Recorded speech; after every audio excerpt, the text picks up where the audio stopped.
Bem, pessoal, agora que a gente já viu grande parte do que vocês precisam saber para trabalhar com JavaScript, eu vim falar de algo bem importante aqui, que é a comunicação entre o front-end e o back-end, que vocês viram lá no Fundamentos da Web, né, no curso de Fundamentos da Web. Se vocês não viram ou não estão lembrados muito bem, recomendo que revejam o vídeo, porque aqui eu vou abordar como fazer essa comunicação entre o front e o back. Certo? Isso é essencial. Praticamente todo projeto da Byron tem um back-end, então você vai precisar fazer essa conexão no código do front. E essa requisição, essa comunicação é feita a partir do JavaScript. O JavaScript que requisita dados do back-end e fica esperando a resposta vir, né? Os dados chegarem para ele. Então, eu vou usar aqui um exemplo para vocês usando a API do GitHub como back-end. A API do GitHub é uma API pública que o GitHub tem, e que você consegue acessar alguns dados lá, e é livre, né? Qualquer um pode usar. Então, nós vamos fazer uma requisição para essa API, esperar os dados dela chegarem e trabalhar com esses dados de alguma forma aqui para vocês poderem visualizar eles, tá? Antes da gente começar, vocês têm que ter familiaridade com esse conceito aqui, ó, de promises.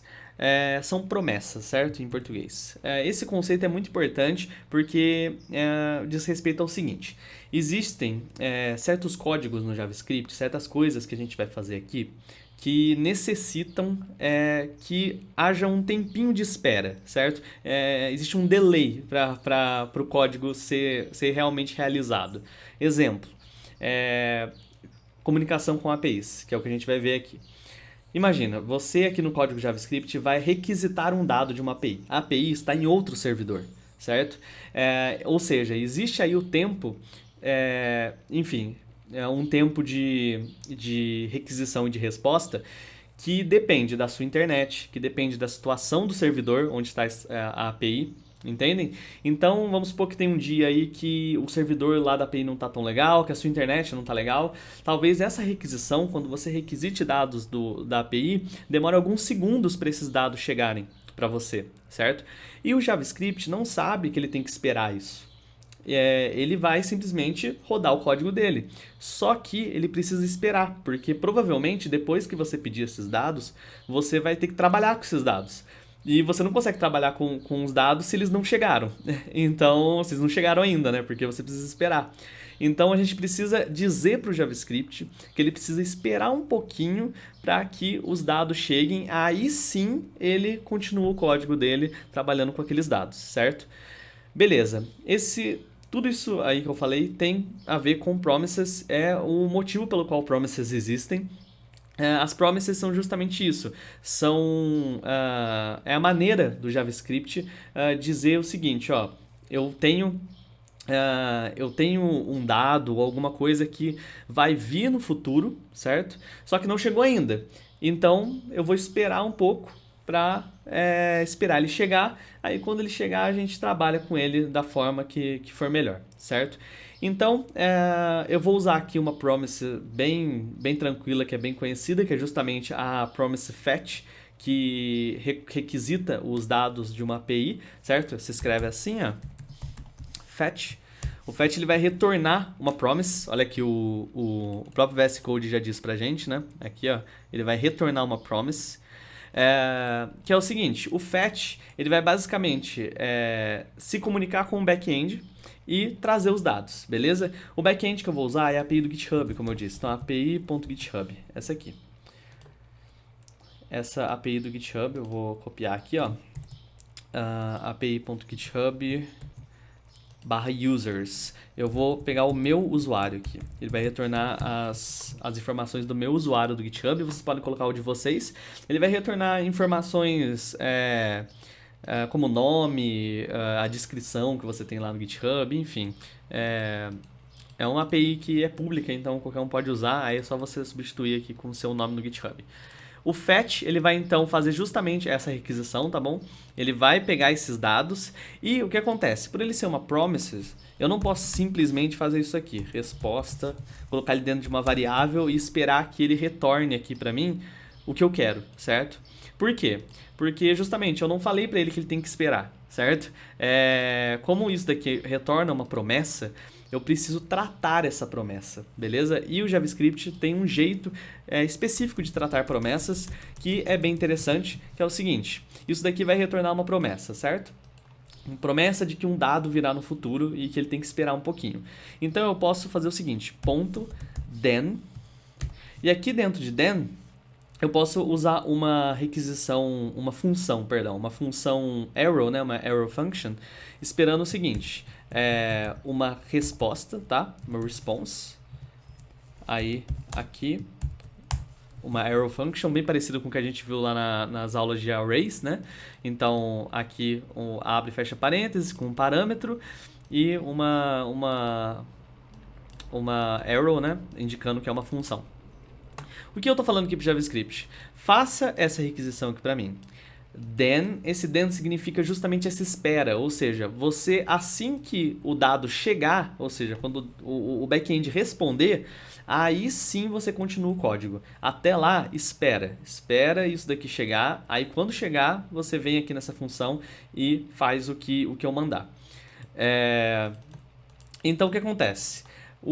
Aqui ele vai chegar uma response, certo? Que é uma resposta. Aqui você pode dar o nome que você quiser, pode ser res, por exemplo.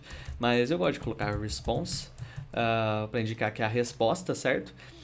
Então ele vai fazer essa requisição, vai esperar essa requisição e quando essa requisição estiver completa, ele vai pegar a resposta que o back-end der, que provavelmente vai ser os nossos dados, certo? E vai fazer alguma coisa com eles.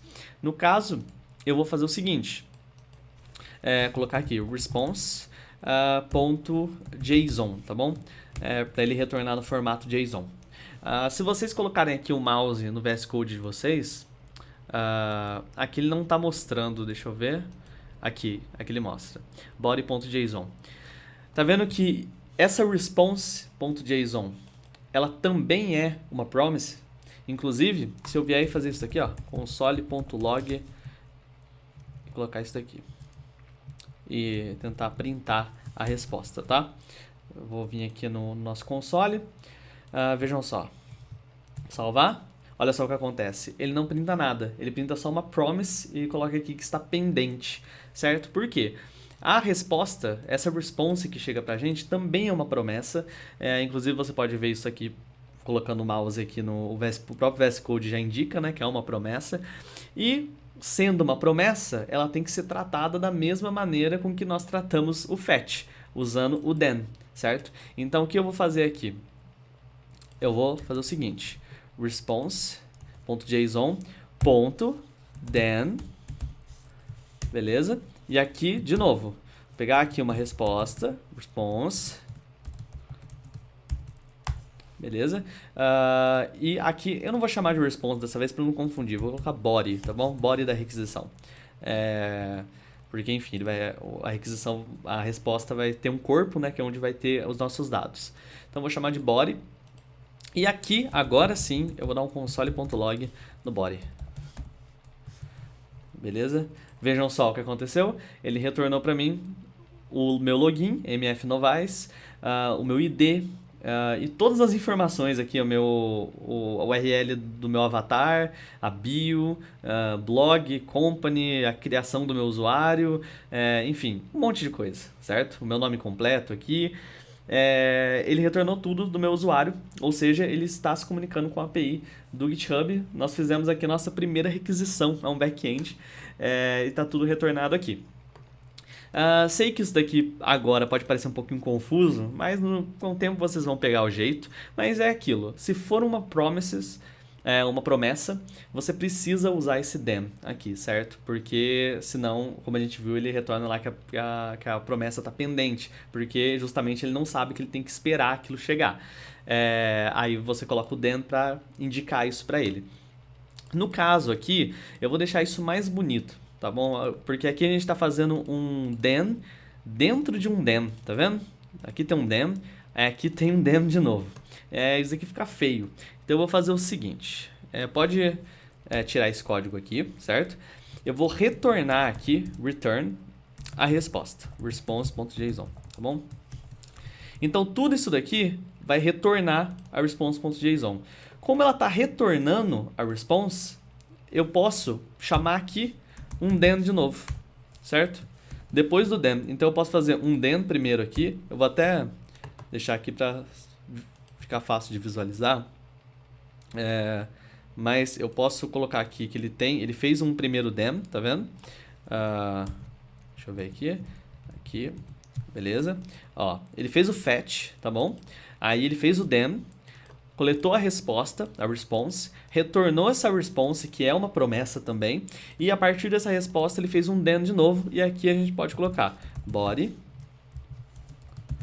abre e fecha chaves, e aqui dentro, aí sim, console.log body. Ficou mais elegante, digamos assim, porque a gente não colocou um then dentro de outro then, tá? E funcionou da mesma maneira, tá? Outra coisa para deixar esse código mais enxuto, no caso das arrow functions, eu não sei, acredito que eu não tenha mencionado isso na aula de funções, mas já menciono aqui, que é o seguinte, nesse caso das arrow functions, e que só existe um parâmetro, né, response, você não precisa desses parênteses aqui, ó. Você pode tirar eles, que vai funcionar da mesma maneira, tá bom? Então deixa o código mais limpo também. Como só tem um parâmetro, você não precisa colocar os parênteses, tá? Beleza, dem, certo, maravilha. Agora imagina o seguinte, lembra que eu falei pra vocês que o back-end ele pode retornar uma resposta positiva, o que foi esse o caso, certo? Ele retornou uma resposta positiva. Ou ele pode retornar uma resposta negativa. Vamos supor que você não tem internet na hora. Ele vai retornar um erro, certo? Ou o servidor não está funcionando. Como que a gente consegue capturar esse erro e mostrar na tela do usuário aqui ou no console? A gente pode usar outra palavrinha-chave aqui exclusiva das promises, que é o catch. Ele vai capturar um erro, tá? Aqui a gente pode fazer de novo aquele esquema das arrow functions, tá bom? E aqui ele vai capturar, ao invés de uma response ou ao invés de um body, vai pegar um erro, tá bom? Error. Aqui, console.log error. Esse eu acho que não vai dar para demonstrar para vocês. Deixa eu ver se eu consigo, se eu tirar, por exemplo, acessar uma API que não existe. Aqui, ó. Tá vendo? Ele printou o erro aqui pra gente. Quer ver se eu tirar esse console.log, vou comentar ele? Ele não vai printar, tá vendo? Não printou. Agora se a gente tiver isso daqui, ele vai e printa o erro aqui pra gente, certo? Porque essa API não existe, essa URL, né? Vou voltar aqui pra ficar certinho. Beleza? Dem e catch. E nós podemos usar ainda um método final chamado finally. Finally é o seguinte, o finally ele vai basicamente executar algum código mesmo que ela tenha dado erro, ela vai executar um código independentemente da resposta, certo? Então a resposta pode ter dado positiva ou pode ter dado negativa, o finally vai sempre ser executado no final. Então eu posso, por exemplo, fazer uma arrow function aqui e aqui dentro colocar console.log terminado. Ah lá, deu certo, né? Ele retornou aqui o nosso dem, tá? Então deu certo a requisição. E por último, ele colocou lá terminado. Isso porque deu certo a requisição. Se desse erro, olha só, ele dá terminado da mesma maneira. O finally, ele vai ser executado independentemente do status da requisição, certo? Então, maravilha, fizemos o nosso primeiro fetch aqui, a nossa primeira requisição ao back-end, tá? Existem outras maneiras, tá? Existem outras maneiras de se fazer um fetch, de se comunicar com o back-end a partir do JavaScript. Essa não é a única, tá? Inclusive, vou mostrar aqui outras maneiras para vocês também, além dessa aqui. Mas é bom vocês se acostumarem com algo desse tipo, porque é muito usado realmente, como eu falei. A gente precisa sempre se comunicar com a API, não é mesmo? Mas vamos agora para o próximo método, né? Para a próxima maneira de nos comunicarmos com a API, que também é bem utilizada. Também utiliza o fetch, mas ela não segue justamente essa linha de raciocínio aqui com o .dem, enfim, tá? Vamos lá. Bem, o outro jeito de se comunicar aqui com a API, na verdade, como eu falei, é usando o fetch também, mas é de um jeito diferente. É o seguinte, eu vou comentar esse código para vocês saberem, para vocês comentarem um código inteiro como eu fiz, né? Você seleciona todo o código e aperta em Ctrl, ponto e vírgula. Aí ele comenta tudo automaticamente, tá bom? E também se você fizer isso com ele comentado e apertar de novo, ele descomenta o código. Beleza. Vamos fazer a mesma coisa, tá bom? Só que agora dentro de uma função. Imagina que a gente tem uma função que vai realmente fazer essa chamada, essa requisição para o servidor. Isso é bem comum acontecer. Então eu posso fazer aqui uma function, tá bom? Chamada busca por dados, tá? Por dados. Beleza. Certo.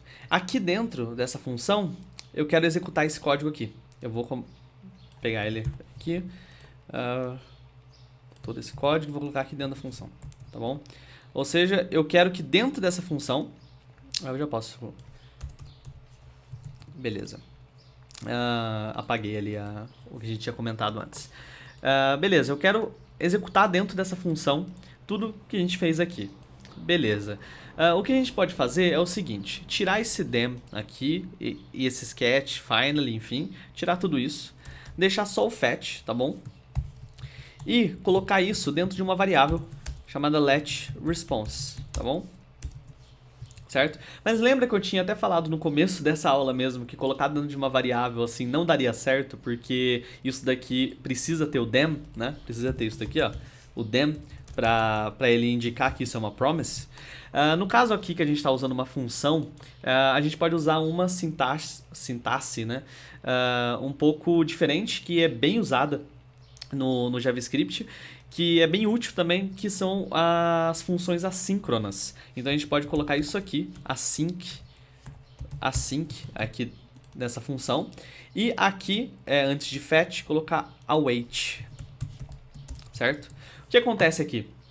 Ele vai fazer o seguinte, ele está falando que essa função aqui é assíncrona, ou seja, alguma coisa dentro dessa função exige um tempo de espera.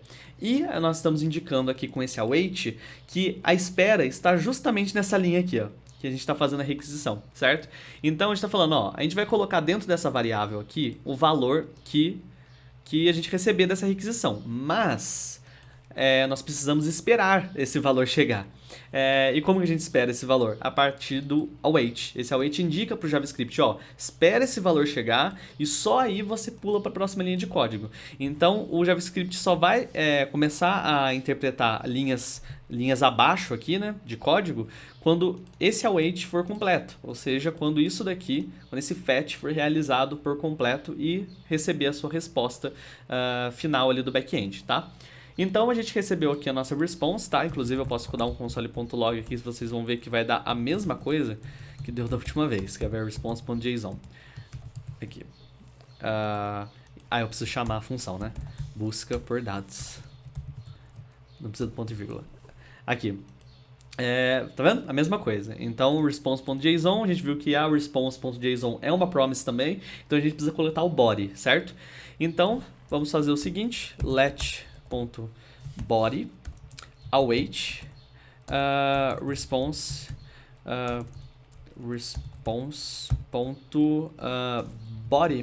talvez, e aqui console.log do body, tá? Não, ele não retornou. Por que ele não retornou? JSON, talvez? Faltou aqui? Não também. O que está sendo feito de errado aqui? Let body. Um minuto, gente. Certo. Isso aqui não é body. Eu viajei muito aqui. É JSON. É da mesma maneira que a gente tinha feito antes. Eu que viajei. Mas aqui, ó. O body é response.json, certo? Ele vai dar um await nessa promise, né? Como a gente falou. Então, ele vai coletar o response a partir do fetch, certo? Vai retornar essa response aqui para o body, e o body vai esperar também essa promise aqui. Então, colocando aqui o body no console.log, a gente vai ver o mesmo resultado lá da última vez, certo? Aí vocês podem me perguntar, beleza, então esse await aqui é como se fosse aquele dem, né? Quase aquilo lá. Então, ele indica para o JavaScript que ele precisa esperar um pouquinho para receber aquelas respostas. Então esse await ele vai ter que estar na frente de tudo que é promises, certo? Então isso daqui é uma promise, tem que ter await. Isso daqui é uma promise, tem que ter await, certo? Para ele indicar que precisa esperar. Agora, e o catch, certo? Como que a gente consegue tratar os nossos erros aqui? A gente pode usar um recurso do JavaScript que é o try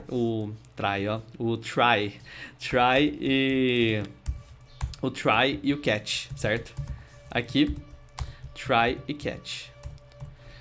O try catch vai fazer justamente o quê? Ele vai tentar fazer algo e se der errado, ele vai pegar o erro aqui dessa tentativa, tá bom?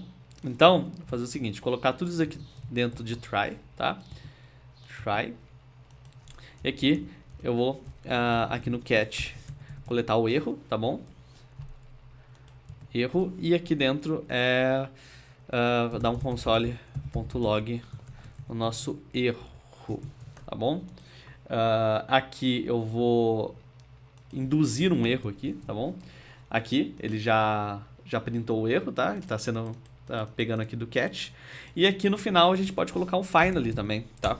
Então, finally, console.log, console.log terminou, beleza? Ele já faz tudo aqui pra gente, com terminou aqui no final.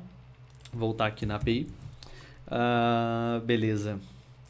Então aqui, ó, deu certo a requisição no try, tá? Ele tentou algo, pegou o erro aqui e finalmente colocou aqui no console.log o que a gente indicou aqui, né? Terminou.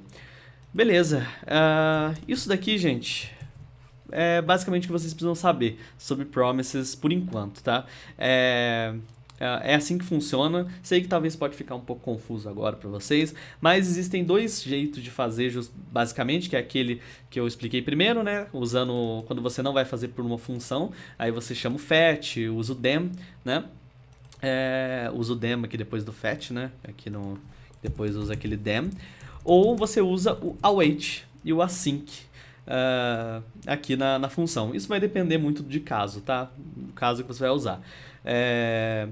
Assim, por experiência própria, eu posso dizer que nos casos que eu já trabalhei com React, eu usei bastante await e async, essa nomenclatura aqui. Mas, então, tentem prestar um pouquinho de atenção a mais nessa forma aqui, porque ela é bem usada.